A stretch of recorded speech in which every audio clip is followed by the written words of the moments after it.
News is officially projecting that the recall attempt against Gavin Newsom, the governor of California, has failed. It's failing, as you can see by the results here, decisively. At this point, we now have 60% of all the vote counted here in California. The recall right now is failing by a better than 2-to-1 margin. The difference there is 2.7 million votes. That's a 35-point margin between them. We did see there are a couple of counties that are up to, we were talking about the importance of seeing that same-day vote. There are a couple of counties that are up to 100% of their vote right now. And no, there was no surprise there in terms of that historical pattern we were talking about. There was a little bit of improvement in the final numbers in those counties for the recall relative to Trump last year, but of course the recall needs massive improvement from the numbers Trump was putting up. So from this point, there are still a few counties here, a handful of counties in the state. These are generally small population counties where we're still waiting on the mail-in vote to come in. Then the same-day vote will be tallied tonight. Over the next few days and really over the next week, the late arriving mail vote is going to be tallied up too. So it's a long way of saying this number is actually going to take a while to get up to 100%, and it's going to become, this recall number will grow between now and when all of the votes are counted. But it's clear from what we have right now, it's clear to our decision desk, I think it's clear to everybody who's been watching along with me here, that this number is going to come nowhere near 50%. This one is a landslide. The recall fails. Gavin Newsom is going to survive as California's governor.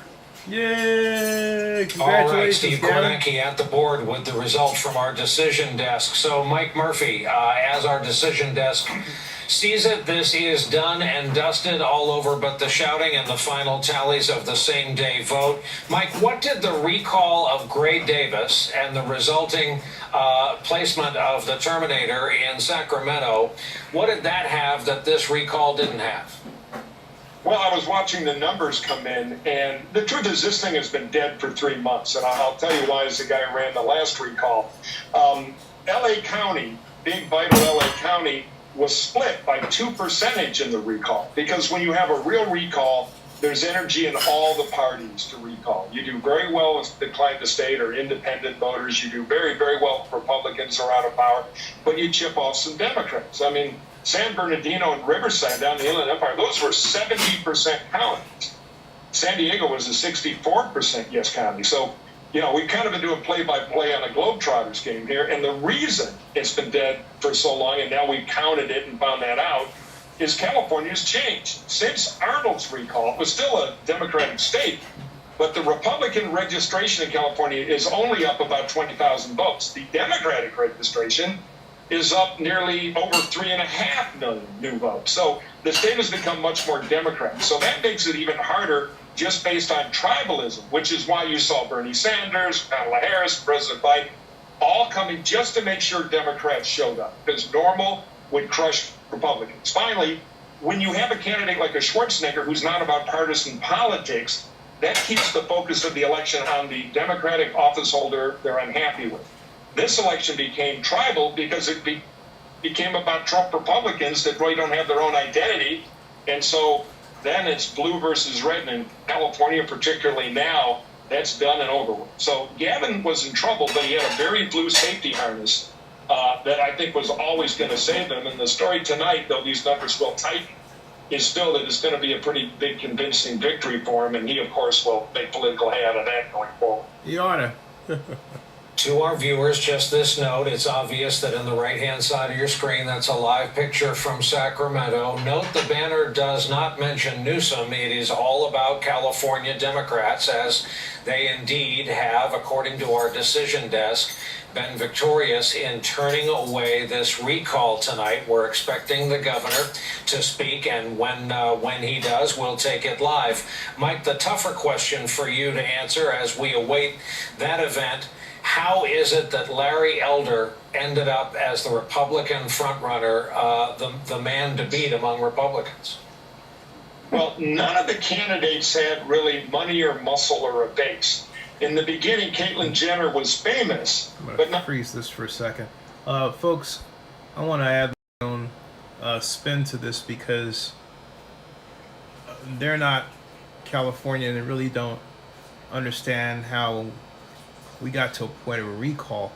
This really all started when the governor ordered the shutdown of businesses and due to the pandemic, but he didn't compensate particularly restaurant owners for closing, and that led to the shuttering of a number of eateries, and some of them iconic places that will never come back again, like Fairlawn Restaurant in San Francisco, which tried to stay open, shut down, and then announced that they were gone for good. That has happened a number of places. It turned a number of people who owned restaurants against the governor. And then there was the famous case of the woman in Southern California who watched as a catering organization for a movie company was able to serve food outside in the middle of the pandemic, ironically right next to her closed establishment, leading her to have an on-camera fit and set up a scene that was worthy of, well, a politically charged news event, which is exactly what happened. That really was the straw that broke the camel's back in terms of getting signatures for a recall. And it wasn't so much, I know a lot of people like to point to the dinner at French Laundry in Yountville. It didn't help. And the untold story is, who took the picture of Gavin when he was in the restaurant eating with his colleagues, and it had to be one of the restaurant workers because there wasn't anybody there. It wasn't a public event per se. It didn't help. But contrary to popular belief around the country, that wasn't what pushed the recall. It was really a number of restaurant people who I was surprised to learn were Republican. And they watched their businesses go down. They had no help whatsoever. The state was slow to do anything. That was the governor. And the governor reacted late. That was really the real truth story.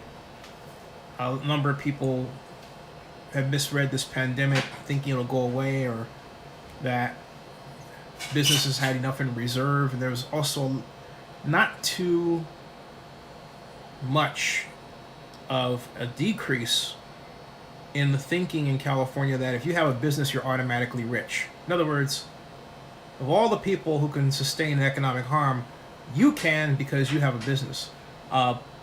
That's how a number of people in my party think, and I hope now that we've gotten through this silly exercise, which it really still was silly, we recognize that. But I think what we should not miss is the fact that the pandemic hurt a lot of people. And as the pandemic has done with a number of aspects of our society, reactions have been outsized. So for example, normally you'd have maybe a delay here and there in getting foodstuffs to a place. Well, in the pandemic, with millions of people hospitalized, took them out of work, made sure that maybe you didn't have that line cook that made your favorite breakfast at your favorite restaurant, or made sure that the clothing you needed wasn't in the stores, or made sure that your favorite cans of vegetables at your favorite grocery store weren't on the shelves. You can go on and on and on.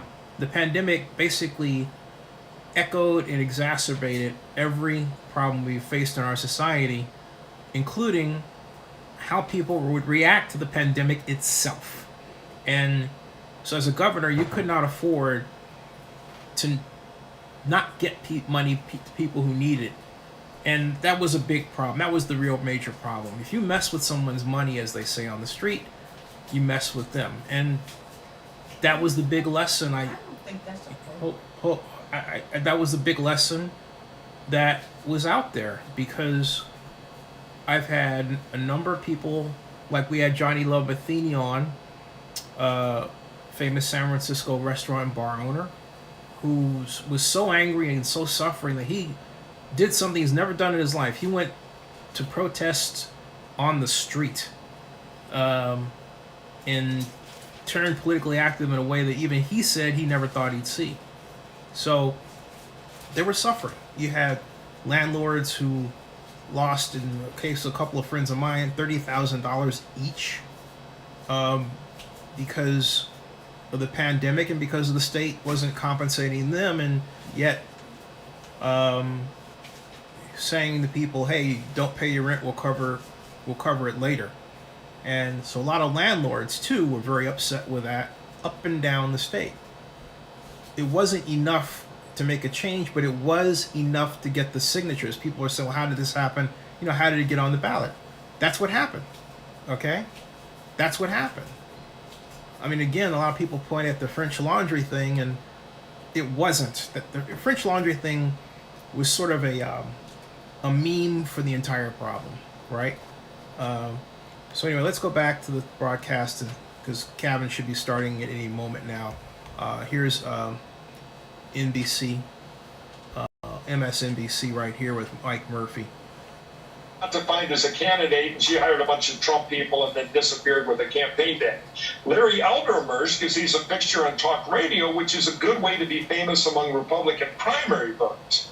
The two more electable candidates, former San Diego Mayor Kevin Faulconer and an assemblyman from up north, Kevin Kiley, never got any attention, and they didn't have the money to get famous. And of course, there were 46 people running, and 3 or 4 of them were making noise. There was also a guy named John Cox who was traveling with a real live bear and probably a lot of beer tranquilizers. So, you know, the early poll said the guy with name ID, then name ID, Elder, is the, quote, front runner on the Republican side, and it became a battle to who could kind of out-Trump, which is fun parlor games in the Republican base, but it's got nothing to do with winning a blue state like California. So nobody ever broke through and gave Gavin a real run because there are too many of them, and the magnetic field of Trump populism, you know, pinned them all down into a cul-de-sac. Who among us hasn't traveled with either a real live bear or bear tranquilizers in our shaving kit?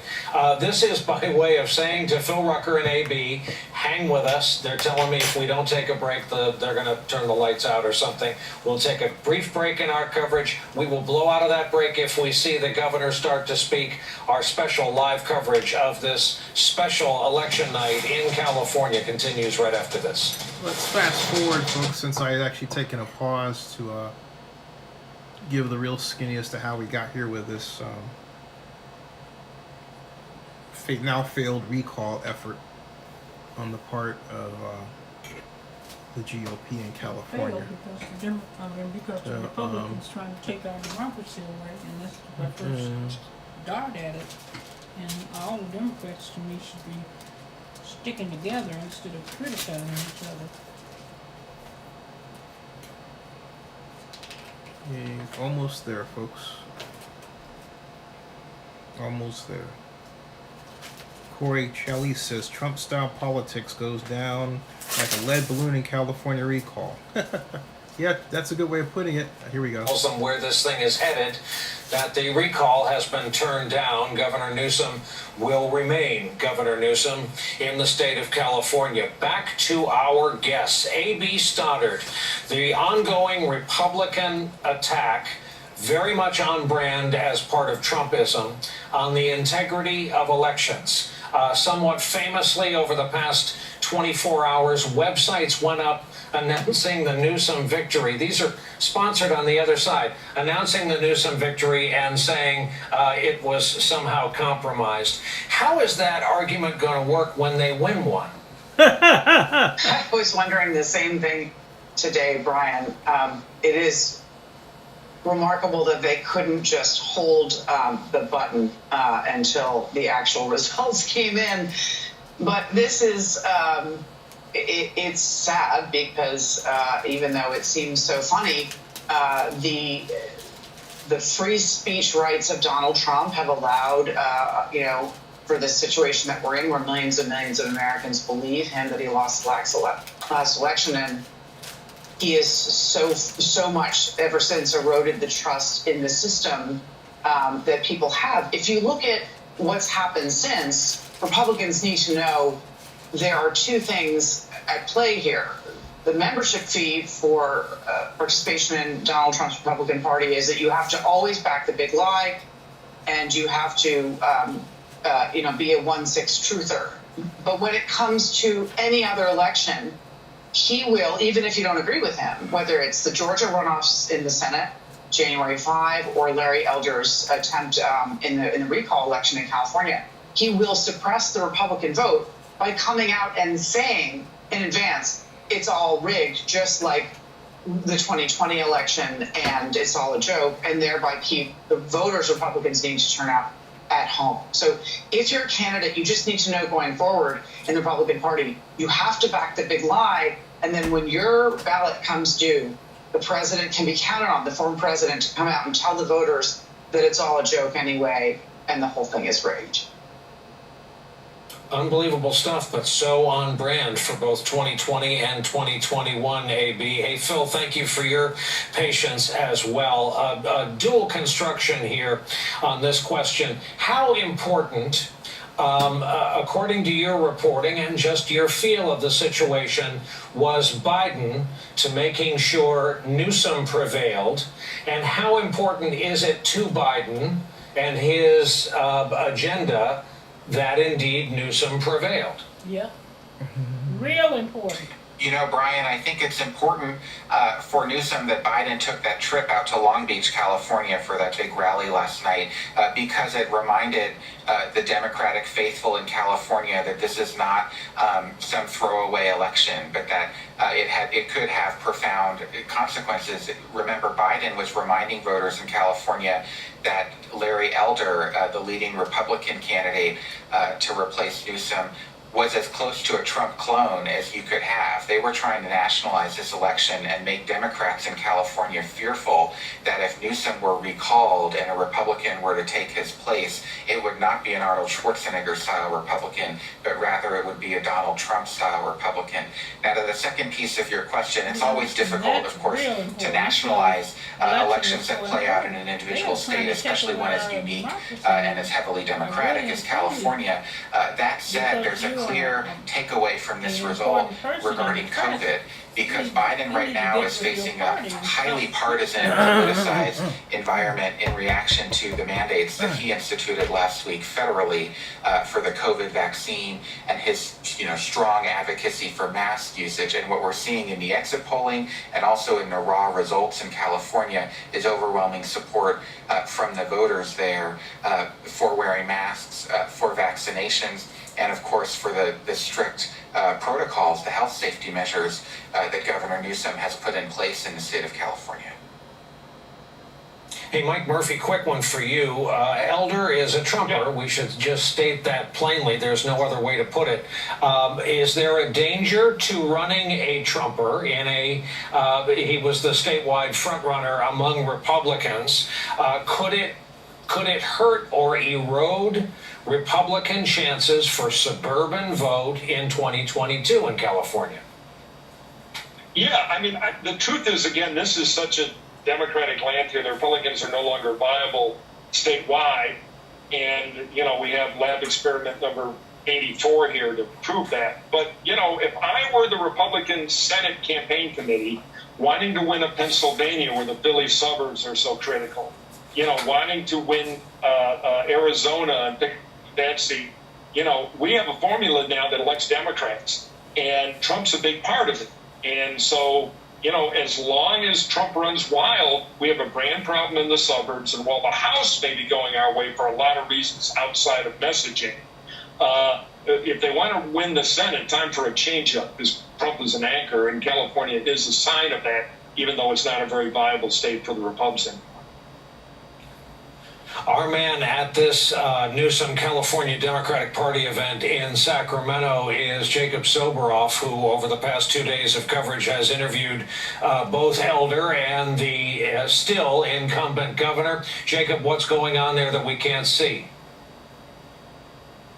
Brian, we're, I think, just a couple minutes away from the governor walking in here to the California State Democratic Party headquarters for what really is not an improbable victory, but one that maybe a couple weeks or months ago may have seemed out of reach. This is a state that faces multiple crises by the definition of the President of the United States, whether it's how COVID hit this state particularly hard, the highest economic inequality in the union. And I do think that Governor Newsom, who we're going to hear from in just a minute, is going to come in here and talk about how voters decided to keep him in office amidst those crises. Instead of moving away from the governor of the biggest state in the union, the most populous state in the union, they decided to stick with him at a time when many folks thought that he might get thrown out even by members of his own party. And today, and over the course of the last couple of days, the focus moved away from those issues and onto democracy. Larry Elder, the front-running Republican candidate, said that he wouldn't necessarily accept the results of the election. In fact, when I asked him, he declined to do so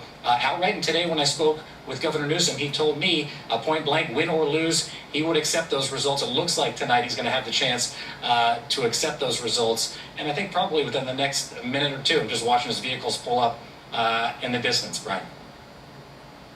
All right, Jacob Soboroff, who is also right in front of that cluster of microphones and the California Democrats banner. Quickly back to Steve Kornacki while we wait. Steve, I am guessing you're going to tell me that numbers have filled in on the board, yet obviously in the trend lines that indicate the decision of our decision desk was the correct one. Yeah, although I got to tell you, honestly, not a ton has filled in since the last time you saw me. I think when we called the race, it was at about 60% of the vote is in. Now about 62% is in. And this is where I tell you, if you didn't want to be up for the next 2 or 3 weeks waiting for a result, looks like the governor's talking. I think you're probably going to want to. Yeah. There we go. Yeah. But no is not the only thing that was expressed tonight. I want to focus on what we said yes to as a state. We said yes to science. We said yes to vaccines. We said yes to ending this pandemic. We said yes to people's right to vote without fear of fake fraud or voter suppression. We said yes to women's fundamental constitutional right to decide for herself what she does with her body, her fate and future. We said yes to diversity. We said yes to inclusion. We said yes to pluralism.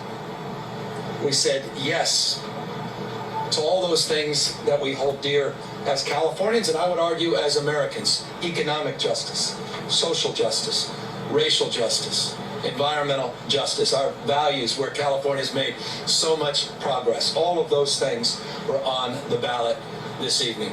And so I'm humbled and grateful to the millions and millions of Californians that exercise their fundamental right to vote and express themselves so overwhelmingly by rejecting the division, by rejecting the cynicism, by rejecting so much of the negativity that's defined our politics in this country over the course of so many years.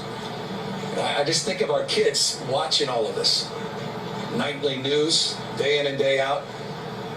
And I just wonder, I've got 4 young kids. Oldest about to turn 12 this weekend.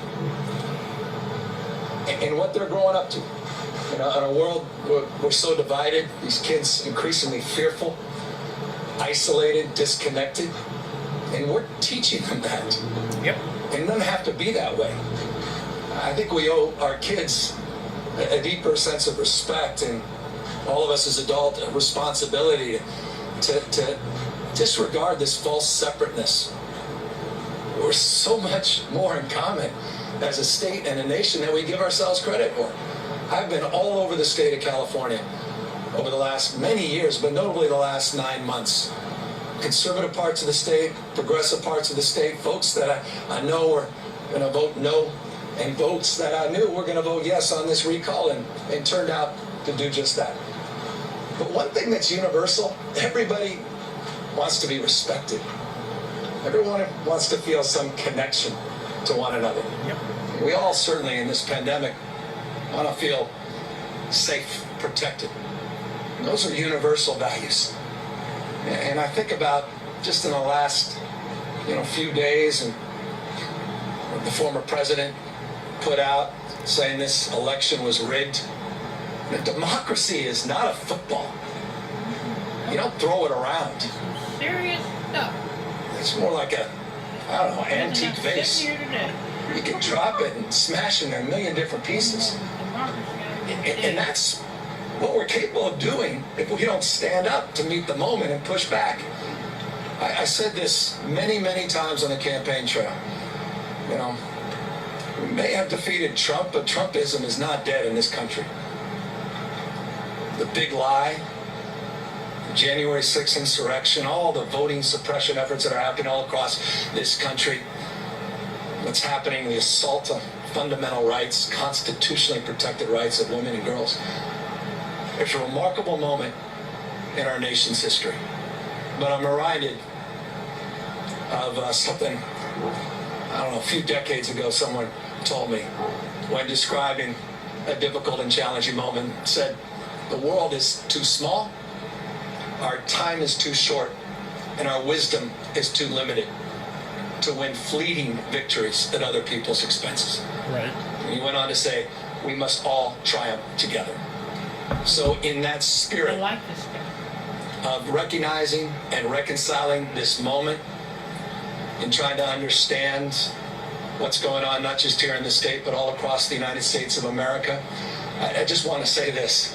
Tonight, I'm humbled, grateful, but resolved in the spirit of my political hero, Robert Kennedy, to make more gentle the life of this world. Thank you all very much, and thank you to 40 million Americans, Gavin. 40 million Californians, and thank you for rejecting this recall. Good night, everybody. Well, Steve, folks, I gotta say, I'm happy from for Governor him. Newsom. Steve, I've known Gavin since 1998, when I went to my first election party at the Balboa Cafe that he owned. That Willie Brown was mayor of San Francisco, and prior to that, he was the Speaker of the California Assembly. He was known for having these election parties, and so I think it was actually L. Hugh Harris, who I worked for, who told me to go, and that's how I met Gavin, and then Heidi Machen, who worked for him as assistant, and I met his wife, which is Kimberly Guilfoyle, who you probably know is dating, I guess still dating Donald Trump Jr. I don't know, but they always send Christmas cards, and never refused me for an interview as I got up, and I think told his then new girlfriend, who's now his wife, when I was in the office one day to visit, says, "Yeah, this guy's all over YouTube. You gotta get on his videos." But he was always the same, and the picture that's painted of him is, by some people, is unfortunate. But I do hope those people who were friends, who would go by the Balboa, who were upset with him during this, comeback, and give him their support. Anyway, this whole thing is over. Subscribe to Zenny62. Bookmark OaklandNewsNow.com. And we have Amy Trask, by the way, former Raider CEO, on Thursday, 2 o'clock Pacific, 5 o'clock Eastern, live, Zenny62 on YouTube. We'll see you.